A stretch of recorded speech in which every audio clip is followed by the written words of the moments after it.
All right. So welcome to Math 344. Is this lecture 7 or lecture 8? Well, this should be lecture 8, I think. Yes, right. I think this is lecture 8. I'll check that later.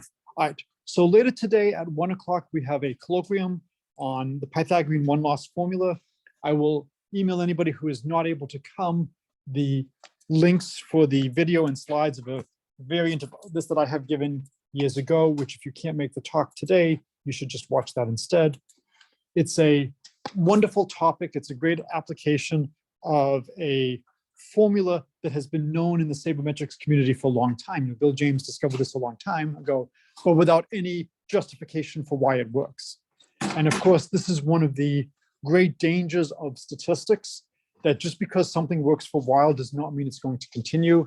If anybody has read about the Great Depression, the stock prices do not always keep going up for land, and this led to huge problems when people eventually saw that they were buying marshland. Out of curiosity, has anybody ever read The Black Swan? So has a wonderful paragraph that describes what the world looks like to turkeys. So imagine you're a turkey and you're trying to make sense of the world. And there's these strange creatures that every day give you food and drink. And every day they keep giving you food and drink, food and drink, food and drink. And so you eventually come to a hypothesis that the purpose of two legs are to provide me with food and drink. And this seems to be working throughout May, June, July, August, September, October. And then what happens? Thanksgiving. And for those who survived, then we have after that Christmas. And so with Christmas and Thanksgiving, you have 2 days where the behavior is very different. So just because the statistic is working for a while, just because the model is working for a while, does not mean it's going to continue. There's always danger of trying to extrapolate from small trends. And then the question is, well, what if I have large trends? Well, what's your definition of large? How likely are unlikely events? Okay, I've done a lot of work with students over the years on things related to the Pythagorean one-loss formula. So here are links to a couple of papers. All right, so the big thing for today was to talk a little bit more about our attempt to do a Markov model for baseball, and then just continue to discuss presentations. So in the very near future, I will have like a sign up on my public Google Sheet for Williams, where you and your team can say roughly, what do you want to do? And do you think you want to go? And everyone should plan on presenting at least twice. The larger your group is, the more times you should be presenting, or the more in-depth your report should be. Either direction is fine. And again, a lot of this is, I want you to have good presentation skills. I want you to have things that when you are interviewing, you can shift the conversation your way. If you want to go into anything quantitative, it's not enough to be able to do the calculations. You need to be able to convince people to trust. You want to have presentation skills. Okay, so the big question that I had asked people was to consider the relative merits of a single, double, triple, or home run. So we have a couple of statistics. So if anybody is not familiar with any of the baseball statistics, please let me know. Does everybody understand batting average? Okay, so average, oh, I've got the thick. So baseball.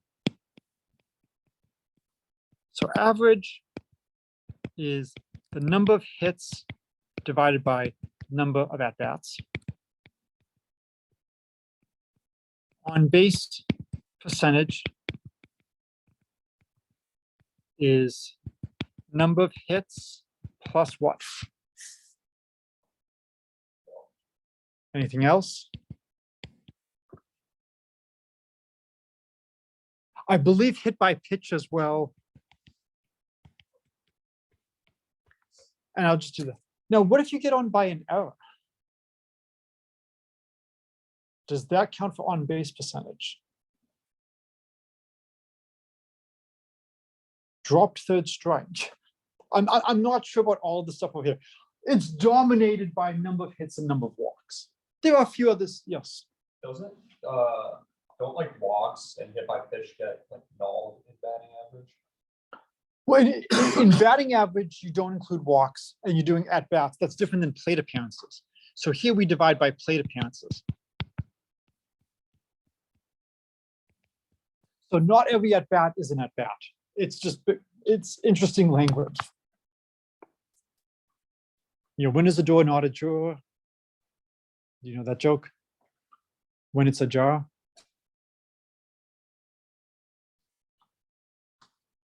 So not every at-bat is an at-bat.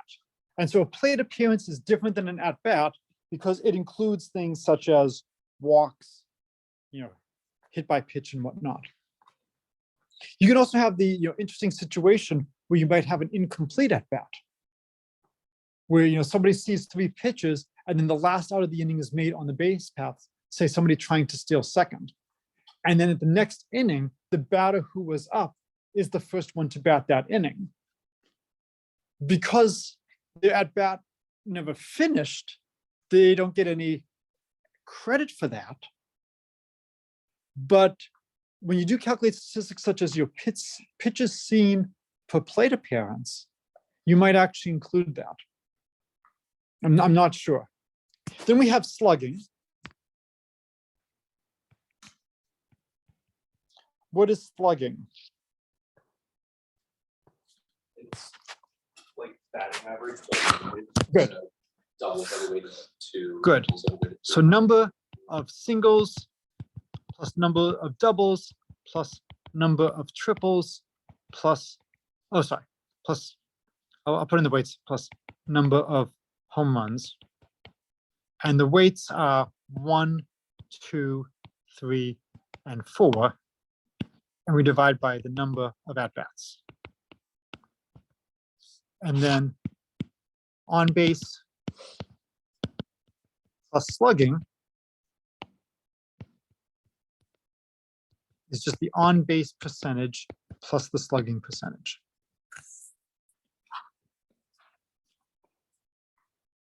Okay, so these are the real bread and butter statistics. On base percentage and slugging came to prominence much later. For the most part, I really don't do much driving. I live about a mile from campus, so I mostly walk. It takes me a long, long time to go through books on tape. But every now and then I'm traveling, and so when I'm going to the airports, I catch up on some things. And so I have a nice book on Mickey Mantle and Willie Mays, and just what their careers were like, and just going through. And the person who is evaluating them, they wrote this in the maybe around 2010. And so they've gone back to their seasons and they're now evaluating their seasons using the modern metrics that no one was using back then. And they're saying, people weren't giving Mantle his credit, but when you looked at what he was doing with the modern metrics, it's incredible. And so which metrics you use really color the conversations. And so for the longest time, batting average was what people focused on. We've talked about how a walk was initially considered a pitcher error. So when we look at this, it seems to be saying, at least for slugging, a double is twice as valuable as a single, a triple is 3 times as valuable. So all things being equal, which would you rather have? A batter who hits 3 singles and that's it? Or 1 triple? If you only care about slugging, does it matter? No, if slugging is the only thing that matters, the 2 are equivalent. What about 4 singles versus 1 home run? Again, it would be equivalent if all you care about is slugging. So of these statistics, which one do you care about and why? Because imagine that you're now the general manager of a team and you have to decide between various people. And you could have some people that have the same slugging percentage, but one of them might have a higher on-base percentage. Which would you rather have? 2 people with the same slugging percentage, but one, and of the 2, one has a high on-base percentage and the other has a lower.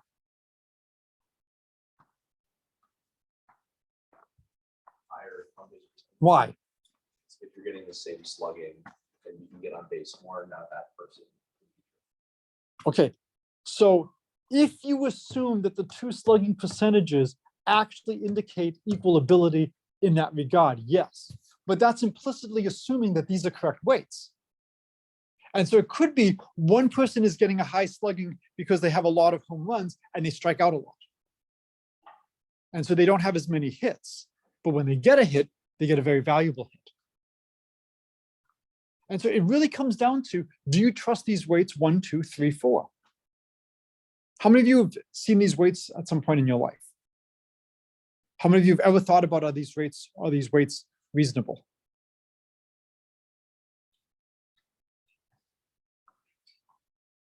I'm trying to remember.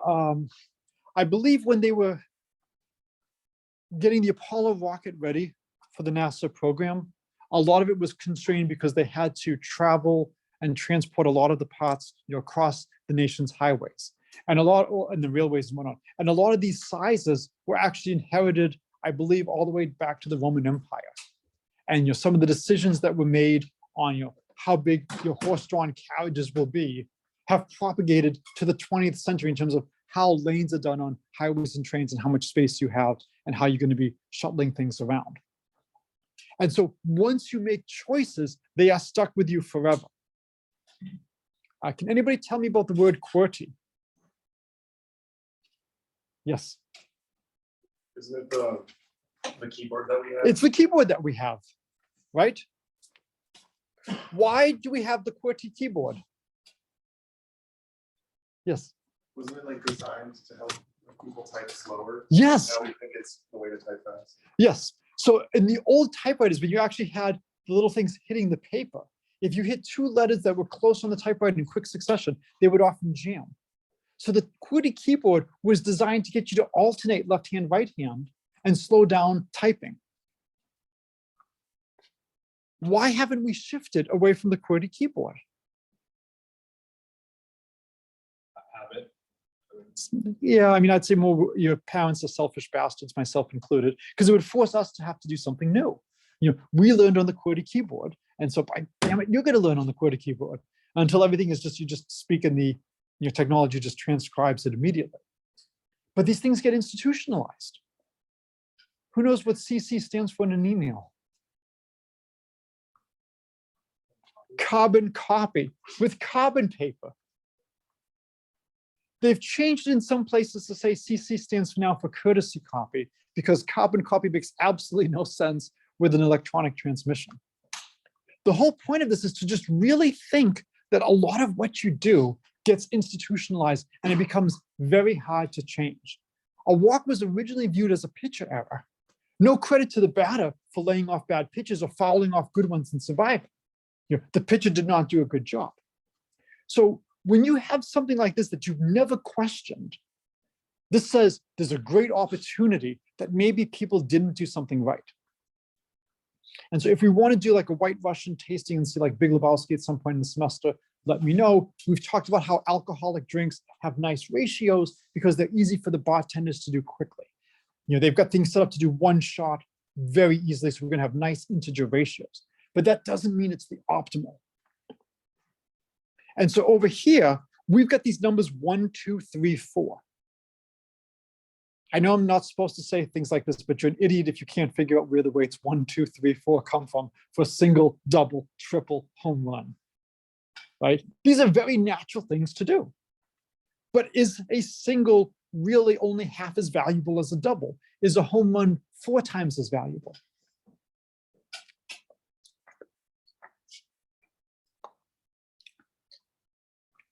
Okay. Gotta make sure I don't get too animated here. Okay. So can somebody tell me how we can figure out the value of these? So this was the assignment for today's. Think, how would we calculate the value and determine? Yeah. Look at how your expected run score can change based on whether you give us. Okay, excellent. So we have all of these run expectancies. So I should be able to copy. And so here's our run expectancy.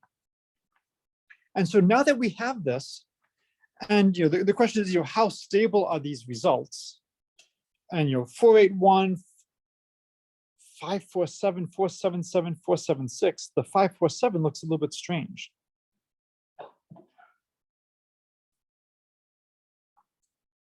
There are different errors in baseball. Does anybody know why that might be a little higher? So one is the balls could be different.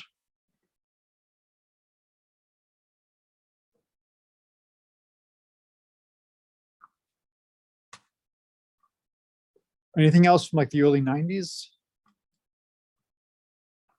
Smaller field. Could be small, but at some point you do have fields like cores coming into play. Yes, steroids, right? Maybe somehow one of these things is not like the other Sesame Street. Maybe something else is going on, and that's affecting the run production. And so I find it really interesting when you look at 3 out of the 4 all very close to 0.477, 0.48, and then one is significantly higher. I mean, talking a lot higher. So we have these different possibilities. So how would you use to then determine the value of different things? What else do we need?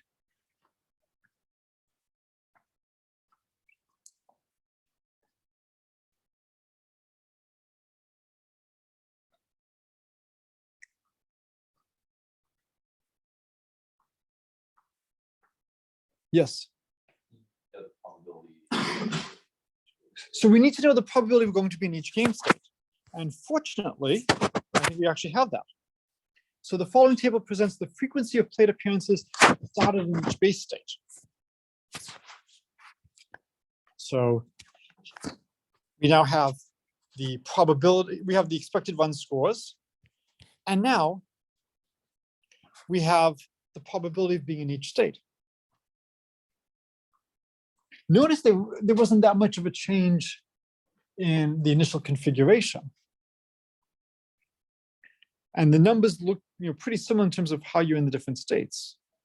I mean, that could be an interesting thing to delve into more deeply. Okay. So, again, and I was talking with some people in the class about different statistics. And there's a great thought about looking at steals in basketball. And in basketball, just steals just all classified together. What if you break it up into different types of steals? Some steals are more valuable than others. When is a steal almost worthless?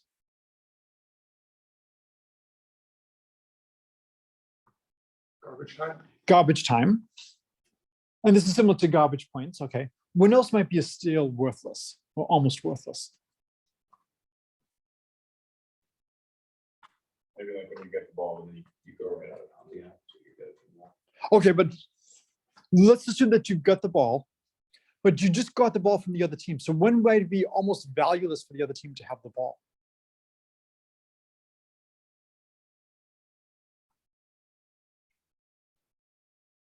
When they're trying to like save it from going out of bounds, they just like throw it right at you. That's an interesting question. So if you throw the ball and it bounces off, I remember when Scalabrini did that to one of the sixes. He had no way to inbound the ball, so he just chucked it against the back of one of the sixes and then went out. So does that count as the sixes ball briefly? I mean, I think it does because the Celtics got the ball back. I'm thinking when the shot clock is about to expire, you're beyond the paint, so you don't have a shot. So yes, you've gotten the ball back, you might have stolen it, but it might not be as valuable as a steal as you're about to get the ball. Now again, they could have always had a shot at the buzzer that goes in, or maybe they could get the rebound. So there's some value to it. But your steals will be worth different amounts. If you are able to steal the ball and have a fast break opportunity, that's going to be very valuable. Things are just all classified together. Similarly, in baseball, what kind of singles could you have?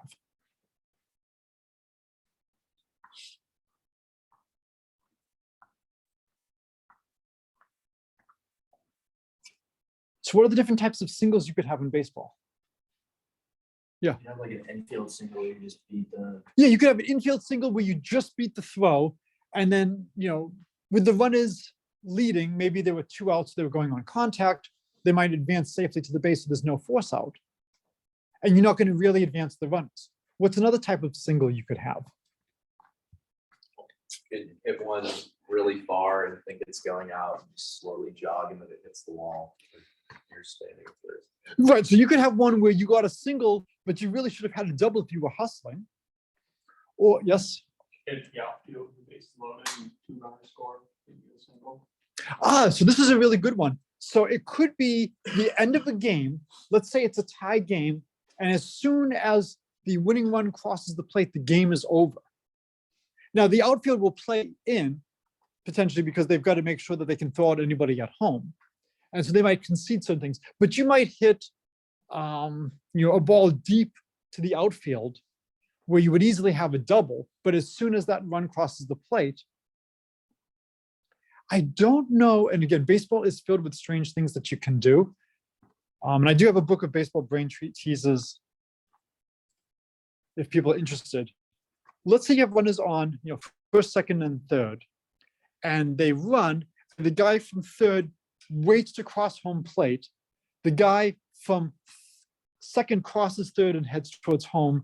The guy from first crosses second, crosses third, heads for home. And the 3 of them are waiting to give you time to actually run to second, so that you actually do get to second base. And then the runner on third crosses home plate. You might actually be able to get a double that way. I mean, no one would ever do that because you risk something.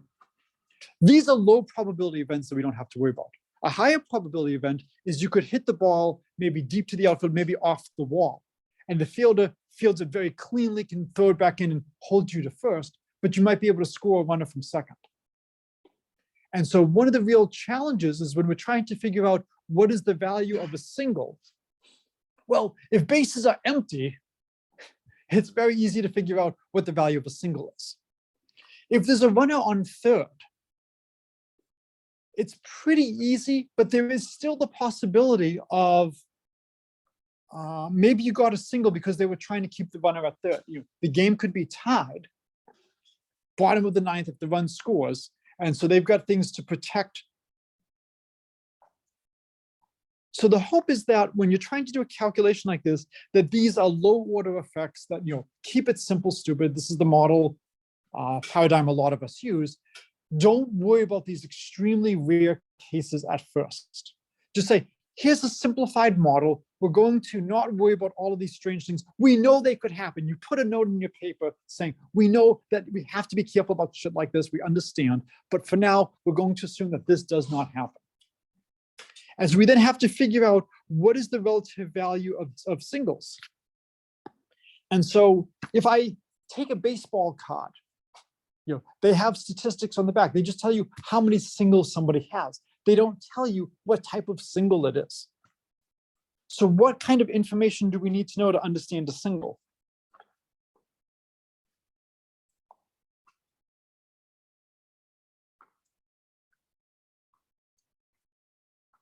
So if I want to understand the value of a single, what do I need?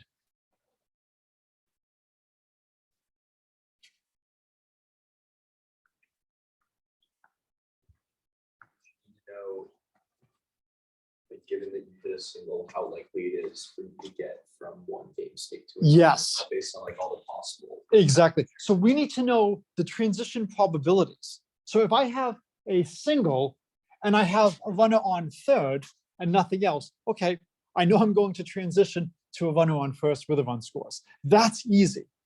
But if I have a runner on first and second and I have a single, do I end up with bases loaded? Do I end up with maybe runners at the corners and a run in? Or maybe first and second. And again, some of this is going to depend on who's in front of you. So if you want to evaluate this question, we need to know what these transition probabilities are. So one of the ways I like to attack problems when I do things in mathematics is I put in arbitrary parameters. And so we can just put in some different parameters and say, this is the probability that if you get a single, it advances a runner from first to second, versus first to third versus first to home. Do you want to assume for simplicity that no one ever goes from first to home if you just go from home to first? I think that's reasonable, that the number of times you have a batter who is so slow that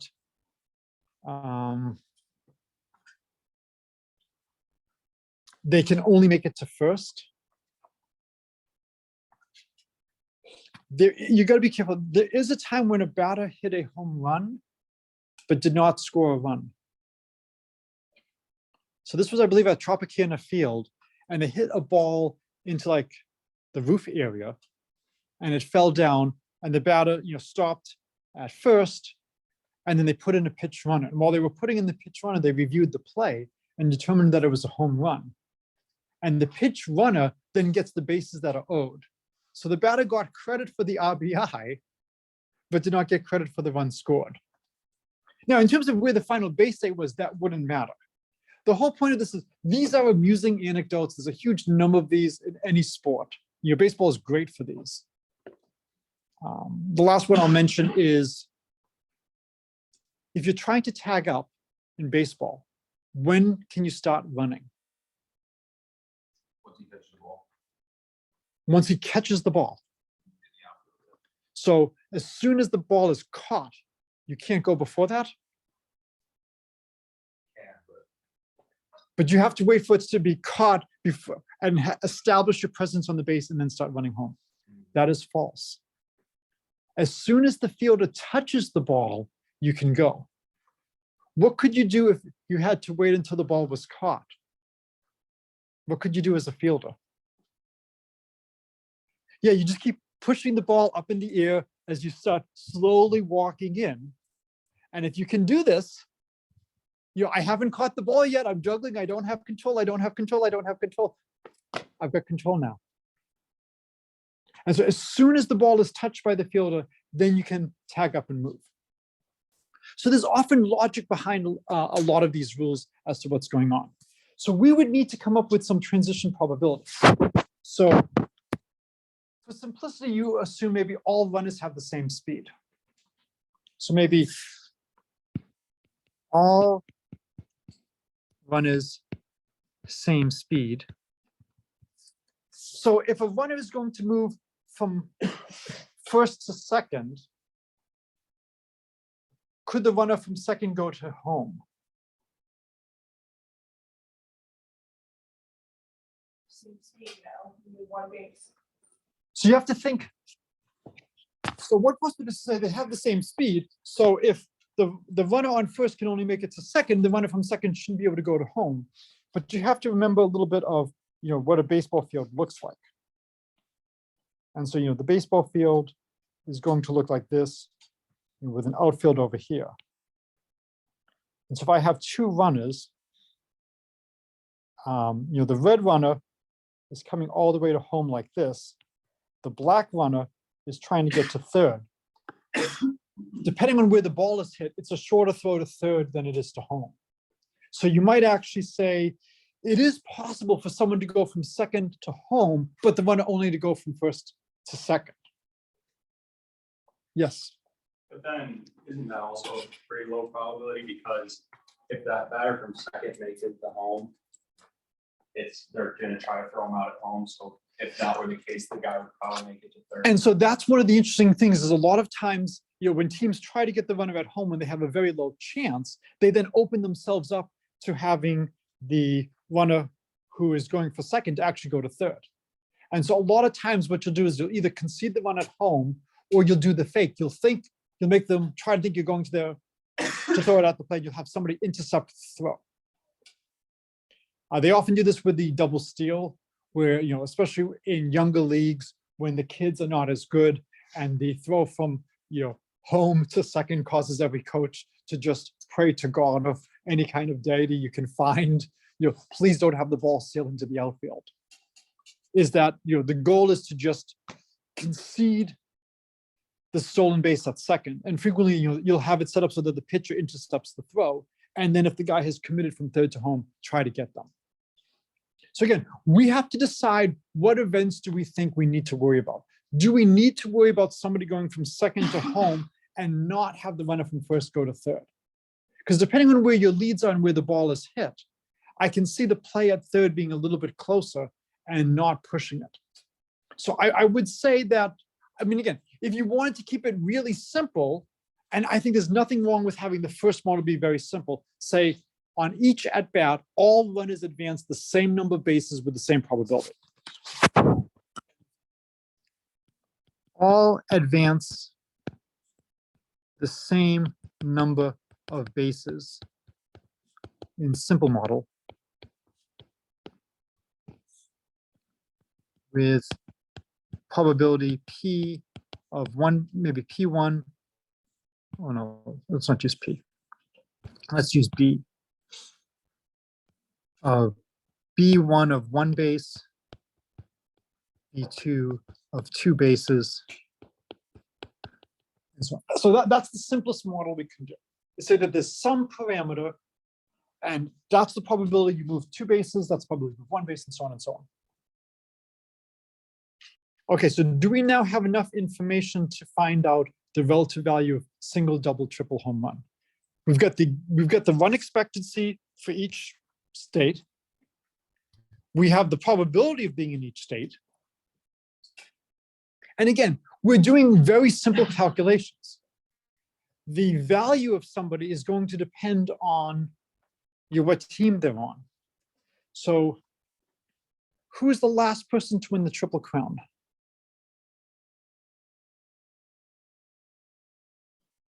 Yes. I think it was Miguel Cabrera for the Tigers.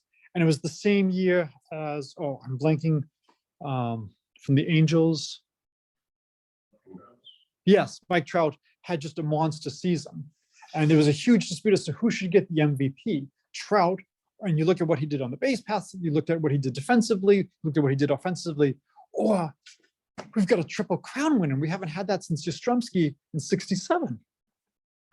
Well, the Triple Crown is batting average, home runs, and RBIs. Batting average is not the most valuable of the statistics we care about. And runs batted in, well, what do you need to be able to get runs batted in? Teammates. And so it also not just teammates, but where are you in the order? You know, if you're the leadoff hitter, you're going to have less of a chance of knocking you. And so this is one of the themes of the course. Certain statistics have been institutionalized. The Triple Crown, that's an impressive thing because it's been done so rarely. And that gave, I think, him the push to get the MVP that year. Not the MVP. Yeah, the MVP that year. So we have the game states, we have the transition probabilities, and we'll make a simplifying assumption, and we'll assume that all players are seeing the same distribution of probabilities of game states. Okay, so it could be that I'm a type of hitter who gets a lot of singles and very few doubles, triples, or home runs, but I tend to be on a team that has lots of people on second and third. And so my singles might be extremely valuable. So, again, we're going to assume we're looking at what's going on for the generic person coming up with the generic situation. Do we have enough now, once we put in this assumption on transition probabilities of gaining 1 base, 2 bases, 3 bases, to figure out what is the relative value of a single versus double, triple home run?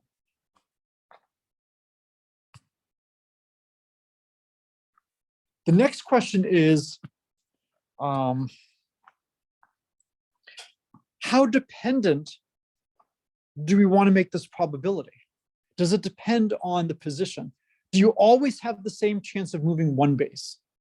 Or does it depend if you're moving from first to second to first and third? Keeping it simple, we'll assume it's always the same chance of moving 1 base. But that's not necessarily true. As an aside, there are times when a runner on second, no runner on first, the guy on second can dance a little bit and actually buy time for the runner to get to first as the fielder checks them back. So I think we now have enough so we can answer the question. But do you agree that it depends on coming up with a reasonable value for this? And then the model would be better if we generalized and had different transition probabilities, so you don't have the same chance of going from first to second maybe as going from second to third. And maybe a guy can go from second to home with a little greater probability than the guy can go from first to third. Right. So this will be an assignment for the entire class. You can all coordinate together. I want an answer. I want to know how much. And the answer is going to be a function of what you choose for this. And so what we really want to do is, again, we want to talk and decide what kind of language we want to program this in. We want to feed in the data. It's not extensive. I don't care which range you use. But the whole point is, if you set up the program well, I just have to give you these values and the other values, and you're off to the running. Yes?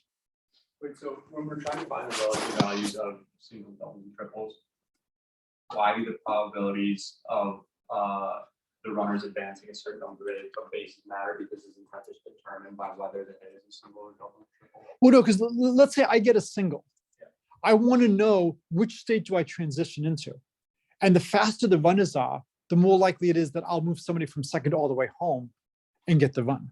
So the hitter can move a different number of bases than the runners. Right. So for instance, the runners often could be leading. And so you can easily have a runner go from first to third or second to home on a single. And so, right, so over here, all runners are the same speed and all advance. I should really say all runners.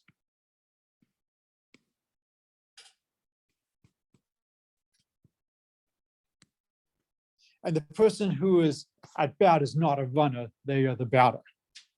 So we have enough information to answer this. And again, when you do a problem like this, you want to do it in as much generality as possible. So you have these parameters and then you just have the value. You read them in from a file. And I think we can get a nice paper out of this if this hasn't been done before. I'm deliberately not looking at the literature. One of the things I have learned in my life, however, is that sometimes rather than asking and answering the question that's asked, you should instead see, is there an easier question to answer? Is there an easier question to answer than the value of, say, a single versus a double? Which comparison is the easiest? I'm sorry? Home run against what? No, not home run against single. Yes. Home run against triple. Home run against triple is the easiest because they have to clear the bases. So the simplest is, so eventually do all, do first with a fixed B1, B2, ... then allow to depend on start and end base. Easiest is triple versus home run because they clear the bases. So again, with a triple, if there's no outs and you have a runner on third, it's extremely likely that that runner will score. How likely? Well, let's look. So if we have nobody out and a runner on third, it's 1.35. How does that compare to 0.481? So what would you say the value of no outs and having a runner at third would be? About what?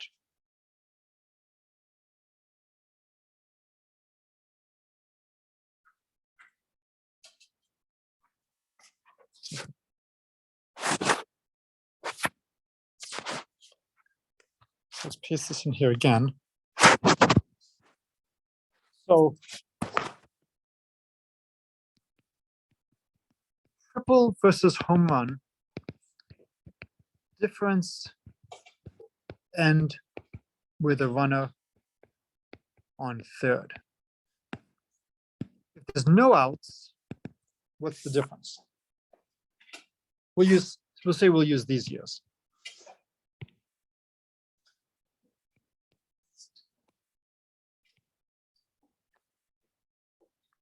Yes. No outs, nobody on. Right, well, because it's a triple, so now bases are empty. So what's the value? What's the difference in the triple versus the home run here? And triple, it adds like 0.85. Yeah.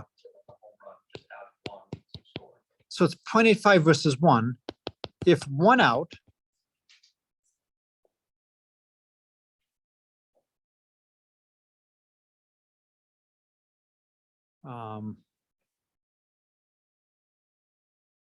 okay, I was misreading where the decimal point was. So if it's 1 out, it's 0.254 if bases are empty.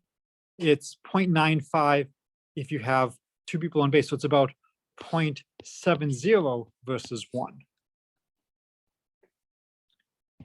If 2 outs, it's 0.09, so it's about 0.1 versus 0.35. So it's about 0.25.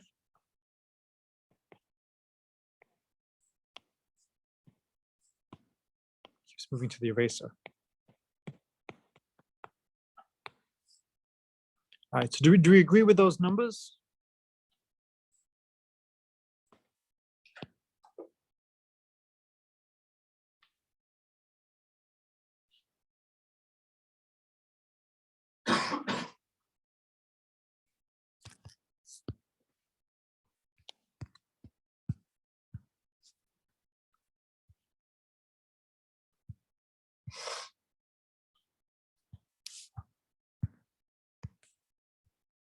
It's not letting me copy it. Try one more time.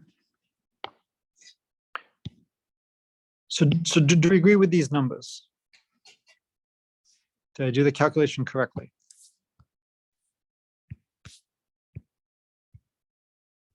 Here we go. Yes, we agree that this is right. So can you give me an upper bound for home run versus triple? Yeah. Wouldn't this also change a little bit if you're in just like for different game states? Well, right, but whatever the other game states were, you get the same credit for that with the triple and the home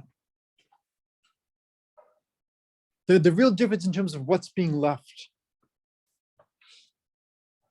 But it does matter how much you are getting in. If you want to look at the relative value, if you are frequently in bases loaded, then you've gotten 3 runs from that already. And now we're talking about a small little extra bit. Versus if you're in bases empty, this is a huge amount.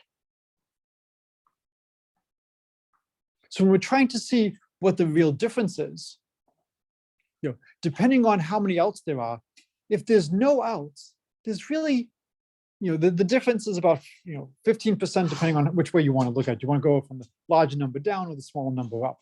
If you go from the smaller number up, you make it look bigger as a higher percentage. If you go from 1 down, I like going from 1 down because we're talking about trying to compare it to the home run. So it's obviously valuable to have the home run because there's no uncertainty. The run has scored.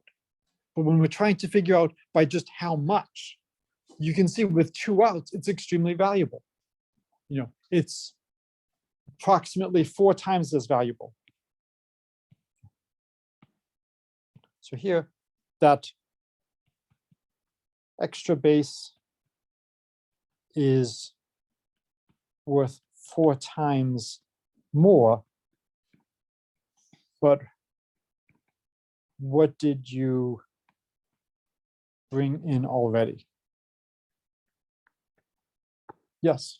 You have to do a weighted average. So you would, To get to the 2 out state, you have to get through the 1 out state. right. And so first of all, you would have to look at how likely are you to be in those different states. And then of course, how did you get to those states? How many runs were on base? And so it might be that the home run is giving you more. Okay, the home run is clearly going to give you more. But if most of the time you had bases loaded, you've already gotten 3 runs from the triple. But we could try to do this to get some extreme cases. So if you want the triple to be as valuable as the home run, again, I love to do extreme cases. What's the most extreme case you could say in support of a triple is really not that much worse than a home run? Best case for triple.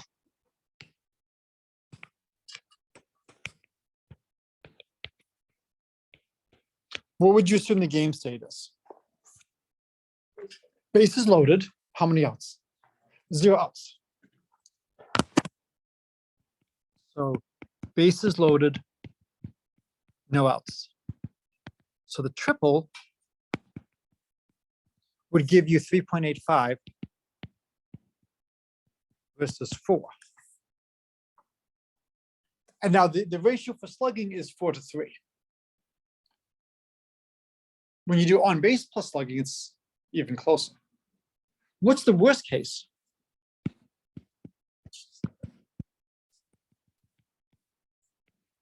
So what would be the worst case for the triple relative to the home run? 2 outs, base is empty. So base is empty. 2 outs. And now the triple is going to be 0.25 versus 1. So in slugging,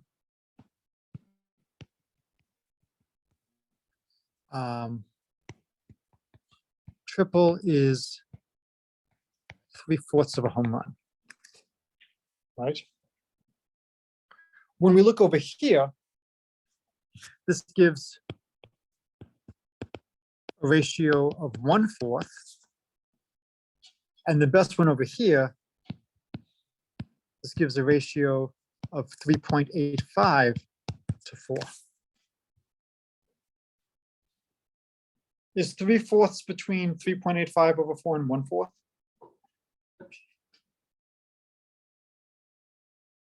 This is the level of your mathematical prerequisites for this class, right? Yes. So it's at least reasonable. It's between.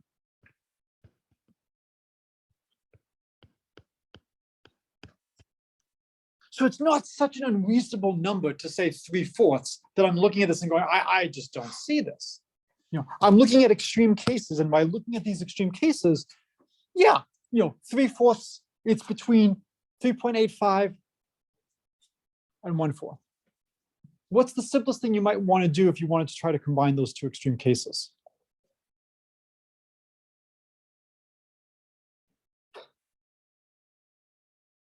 Yes? Yeah, you could average them. And so if you average, would be 4.85 over 2 divided by 4, right? And so that would be 2.425, I think. So the triple is higher by about half a run. I could, of course, also include the 1-out state, but the 1-out state would lower things because it's a 0.7 versus the 0.75. But again, these two extreme cases are looking at bases loaded, no outs versus bases empty, 2 outs. This is really extreme. We need to know what the different percentages are. So this is a problem for the entire class. Is coordinate amongst yourselves to figure out how can we analyze this and come up with the answer. Right now, let's just do home run versus triple. And then later we'll expand this to include everything. Okay? All right, so I'm going to stop the recording.